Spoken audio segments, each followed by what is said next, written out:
पुणे शहरामध्ये मातंग समाज मोठ्या प्रमाणामध्ये आहे। इतर कुठल्याही महाराष्ट्रातल्या शहरापेक्षा सर्वात जास्त संख्या मातंग समाजाची कुठं असेल तर ते पुणे शहर आणि पुणे जिल्हा आहे। त्यामुळं या ठिकाणी प्रचंड असा उत्साह असतो। मातंग समाजाचे तरुण कुणी केक कापतात, कुणी मोठे मोठे हार आणतात, कुणी ते साड्या वाटतात, कुणी विद्यार्थ्यांना साहित्य वाटतात। अशा पद्धतीनं मातंग समाजामध्ये मोठी जागृती आहे।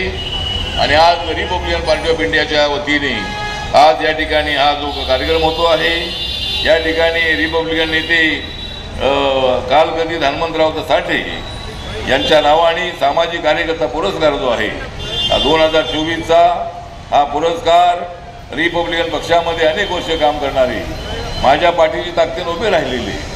मी तर हॉस्टेलमध्ये राहणारा विद्यार्थी होतो, पण माझ्या पाठीमागे वस्तीमधली घराघरामधली माणसं उभी राहिली।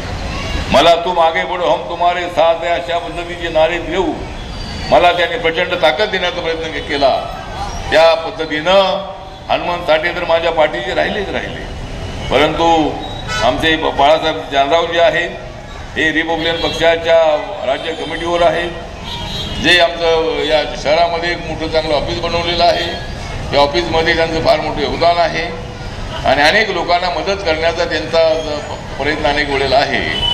आणि त्यामुळं हनुमंत साठे यांच्या नावाचा पहिला जो पुरस्कार आहे, हा पहिला पुरस्कार घेण्याचा मान हा बाळासाहेब जानराव यांना मिळालेला आहे। म्हणजे त्या ठिकाणी आमच्याबरोबर नेहमीच राहिले हनुमंतराव, आमच्यासोबत नेहमीच राहिले हनुमंतराव, कारण पुणे होतं त्यांचं गाव। त्यामुळं आज या ठिकाणी आमचे बाळासाहेब जानराव जे आहे, या जानरावांना हा पुरस्कार मिळालेला आहे। आणि भीमराव पाटोळे हे या कार्यक्रमाचे अध्यक्ष आहेत। ते आंबेडकरी चळवळीमध्ये, अण्णाभाऊंच्या चळवळीमध्ये त्यांचं फार मोठं योगदान आहे। दलित समाजाच्या न्यायासाठी सातत्यानं भूमिका मांडणारे ते एक चांगले विचारवंत आहेत आणि त्यांच्या अध्यक्षाने आजचा कार्यक्रम होतो आहे।